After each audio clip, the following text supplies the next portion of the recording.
Welcome to our gathering at Hope Church. We're honored that you're joining us today.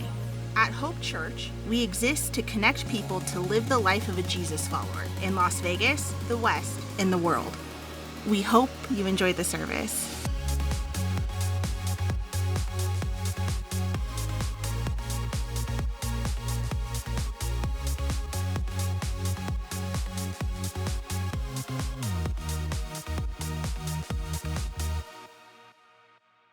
Almost 30 years ago, my first job at a church was to be the youth director at a church in North Dallas in Texas. The director of youth was the person who was responsible for teaching the Bible to all the kids in the church from the 6th through the 12th grade. So all the middle school and high school students is who I was in charge of. And so we would have Bible studies and sing songs and play games on Wednesday nights. And every once in a while, a few Friday nights, we'd all gather together at the church and we'd hang out at the church and play some games. And one particular Friday night, the youth begged me to play a game that I knew and they definitely knew they absolutely loved. And it was hide and go seek in the dark. Now, one thing you need to understand is that this particular church was a very old church building, like really old. So old that it was recognized with a Texas historical marker because the worship center, the main building, had been constructed in 1920.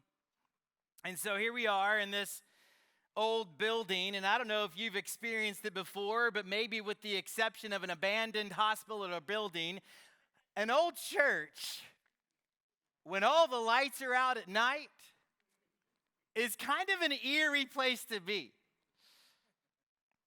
And so I think that was a little bit of the motivation. It kind of created an edge for the teenagers that they wanted to play hide and go seek in the dark in kind of an eerie building that had been built in 1920. And so here we are playing this game. There was about 20 middle school and high school students at the church this one particular Friday night, and we designated one person to be it. And on that particular night, it was a 9th grade girl named Candace. I went all throughout the building. I turned all the lights off in different rooms and in the worship center of the church, and we then began hiding as Candace began counting. So we ran to hide somewhere in that old dark church building. Now, something you also have to understand how we played the game was when the person who was it found the person, they didn't just find them, they had to tag them, which created a little bit of running in the dark. We weren't allowed to turn any lights on. So you can imagine this was a terrible idea from the youth director. I did not think through that very well. And so here we are playing in the darkness, and an 11th grade boy named Brian was discovered by Candace. And this old building had easy access to the attic. In fact, it was a staircase that went up and just opened up right into the attic in this old building. And the attic space was above the worship center, kind of like this. And so here goes Brian fleeing from Candace, and Candace is chasing Brian up the stairs and into the attic. And I was hiding just outside of the worship center, and I heard a crash. And then I heard Brian yelling, "Help!" And in just a few seconds, I was in the room, and I flipped on the lights of the worship center to see Brian's legs coming through the ceiling just above the stage in a running motion.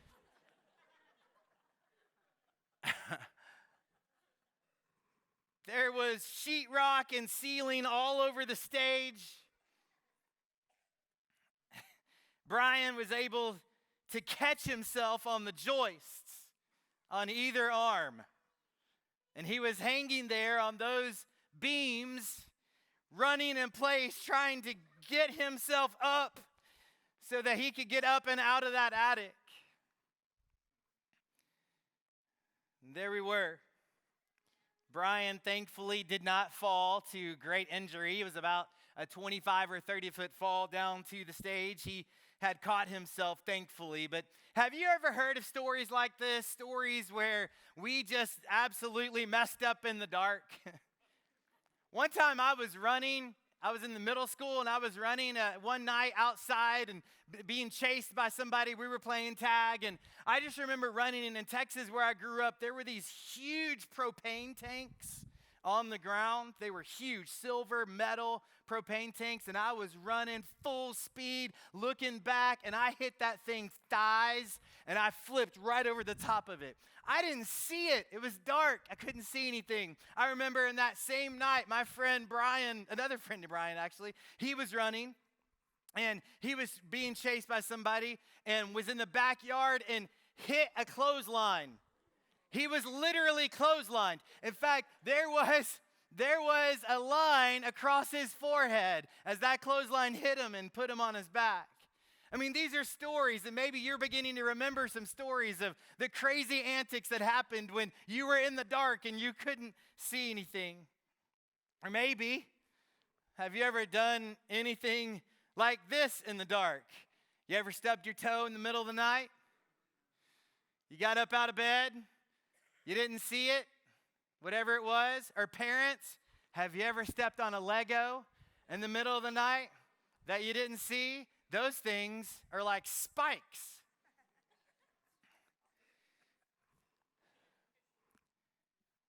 A lot of crazy, weird stories happen in the dark when we can't see very well. It's why we need light. Light always helps us see better and clearer in the dark. So where do you need light? You need light in a dark place. And this is what we're going to look at tonight. The world was a dark place spiritually until God sent Jesus to the earth to be the light in a dark world. Earlier, we heard the story along with the kids of how Jesus was born, and what we're about to read in this text is several days after Jesus is born, what Mary and Joseph are doing as they take baby Jesus to the temple to dedicate him in the temple. Let's look at Luke chapter 2, verse 25. It says, "At that time, there was a man in Jerusalem named Simeon. He was righteous and devout and was eagerly waiting for the Messiah to come and rescue Israel. The Holy Spirit was upon him and had revealed to him that he would not die until he had seen the Lord's Messiah. That day, the Spirit led him to the temple. And so when Mary and Joseph came to present the baby Jesus to the Lord as the law required, Simeon was there.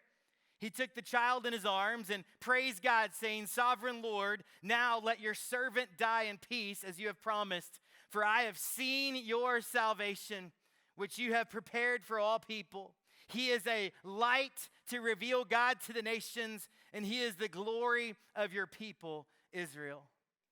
Here we see Simeon, old in age, probably in his 80s or 90s. He was faithful, but Simeon knew one thing.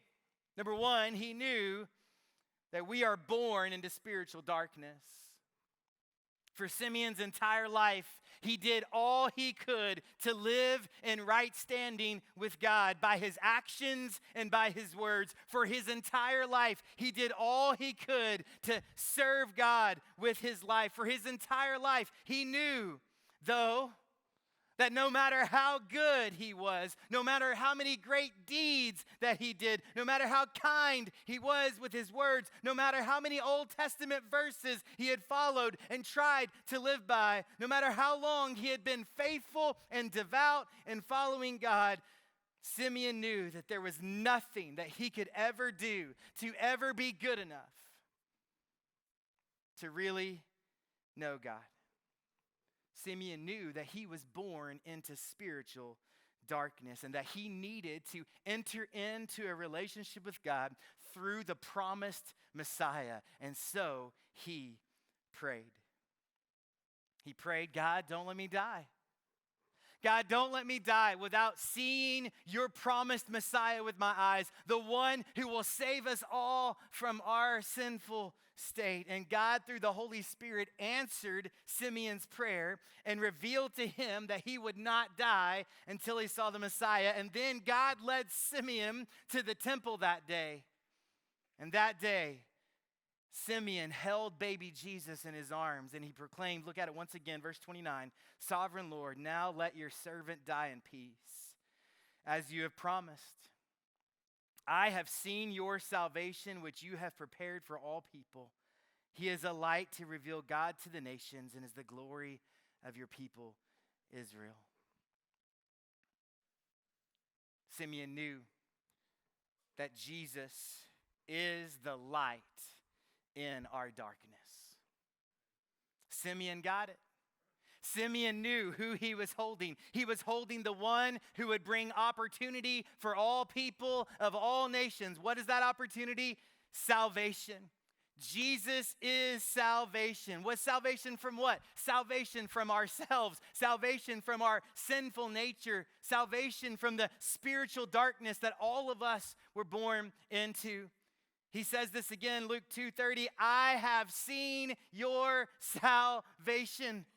Simeon saw all the way to the end of Jesus' life. He knew Jesus was God's answer to saving every person from every nation. Jesus was the one who would pay the penalty of death for all of us, for every person on the planet, past, present, and future. Jesus was the one whom God had planned to bring salvation to everyone. Romans 5 verse 6 says, when we were utterly helpless, Christ came at just the right time and died for us sinners. Now, most people would not be willing to die for an upright person, though someone might perhaps be willing to die for a person who is especially good. But God showed his great love for us by sending Christ to die for us while we were still sinners. We are born utterly helpless into spiritual darkness, and at just the right time, Jesus enters the scene. He was born. It's what we celebrate every year at Christmas. He lived a perfect life on this earth. He died for us, and he paid the penalty for our sin. He was buried, and he rose again. 3 days later, he is alive today. Well, what else did Simeon proclaim? Well, the next thing he proclaimed, not only is Jesus salvation, but Jesus is light. As we thought about that earlier, we saw that the student in my youth ministry, he needed some light as he was running across the attic. With some light, I would have maybe figured out that there was a giant propane tank there, and I wouldn't have flipped over the top of it. With some light, my friend wouldn't have been clotheslined in the backyard if we had just seen better, if we just had some light. And again, where do you put a light? You put a light where it's needed most, in the darkness. That's why Simeon says in Luke 2:32, he, Jesus, is a light to reveal God to the nations. It's why the disciple John wrote about Jesus in John 1 verse 4. The Word, that's Jesus, gave life to everything that was created. Listen, and his life brought light to everyone. The light shines in the darkness, and the darkness can never extinguish it. Man, we should say amen there. Jesus is the light to this spiritually dark world. Jesus is the light to each one of us. All of us born into spiritual darkness, needing that light in our life because we are dark. He is the light that shines in our darkness. Jesus proclaimed this about himself later in John chapter 8, verse 12. Jesus spoke to the people once more and said, I am the light of the world. If you follow me, you won't have to walk in darkness because you will have the light that leads to life. Jesus proclaims that about himself. He says, hey, I just want to let you know, we're in a dark world, and here I am on the scene. I am, Jesus says, I am the light of the world. And today, you can have his light in your life. We say it all the time here. It's simple. God made it simple to begin a relationship with him. He didn't make it easy, but he made it simple. We say here, it's as simple as the ABCs. Admit is A. Admit that we are sinners, born into spiritual darkness. Romans 3:23 says it this way, for everyone has sinned. We all fall short of God's glorious standard. So A is to admit that we're sinners. B is to believe that God loves us and sent his son Jesus to pay the penalty for our sins. He died, was buried, but rose again 3 days later, forever defeating the power of sin and death over our lives. 2 Corinthians 5:21 says, for God made Christ, that's Jesus, who never sinned, to be the offering for our sin so that we could be made right with God through Christ. We admit our sin, we believe his love for us and that he paid the penalty for our sin. And C is to confess Jesus as the Lord or boss of our lives. Admit, believe, confess. Confess comes in Romans 10, verse 9. If you confess with your mouth that Jesus is Lord and believe in your heart that God raised him from the dead, you will be saved. That means the light begins to shine into the darkness of our hearts. I know there are many in the room today that are living in spiritual darkness. And my question for you is this: would you today confess Jesus as your Lord, as your boss? I say it here all the time. We, as humans, are terrible boss. I'm a terrible boss in my own life. We're terrible bosses. Me being the boss of my own life doesn't work well. And there are many of you that have tried to be the boss of your own life. How's that working for you? It's hard. And God says, hey, I love you. I want a relationship with you. I want what's best for you. I love you. I want to be your boss. I want to be your Lord. And the question is, will we trash our agenda for our life and embrace God's agenda for our life and surrender to him? And you can do that today. And when you do that, the light of Jesus begins to shine in us.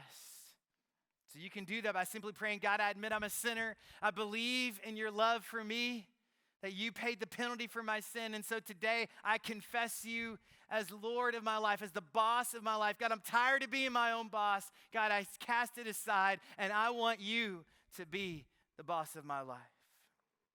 For those who are Jesus followers today, Jesus tells us today what he told his followers in Matthew 5:14. Check this out. You are the light of the world. Uh-oh. Like a city on a hilltop that cannot be hidden. Whoa. Jesus, what are you saying? Jesus, what are you saying to us? He's saying when you begin a relationship with me, the light that he is comes and dwells in you.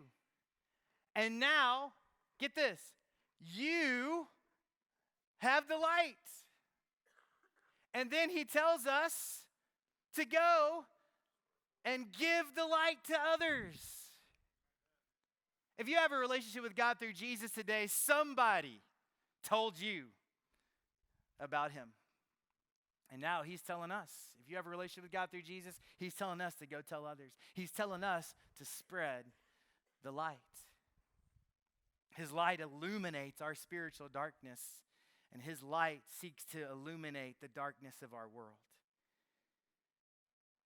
He wants us to spread his light by telling others. So we're going to do tonight as we end this time, and I'd love for you to find your candle somewhere while the lights are still on, okay? So one of those things, I've been in many candlelight services, and they turn off all the lights, and you're scrambling for your candle, okay? So everybody's got their candle. And then I want us to stand together, okay? So once you have your candle, go ahead, stand up. Let's stand together.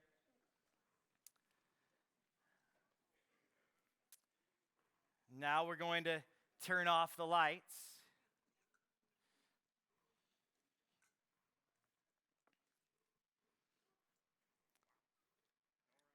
And Jesus came to this earth. He is the light of the world. And when Jesus came, he gives us his light. And as he gives us his light, he then asks us to begin to spread that light, to tell others about him, to help others understand that we can be the light of the world to other people. And so as you take these lights and have them, we're going to just pass them to our neighbors. And pass his light on to the next, and on to the next, and on to the next. So God, we thank you for your light, and we thank you that you are spreading the light even this Christmas season. God, I pray for anybody today that doesn't have a relationship with you. God, would they give their heart to you and their lives to you tonight? God, would they make you the boss, the Lord of their lives? So God, lead us as we celebrate your birth, as we love you. Pray these things in Jesus' name.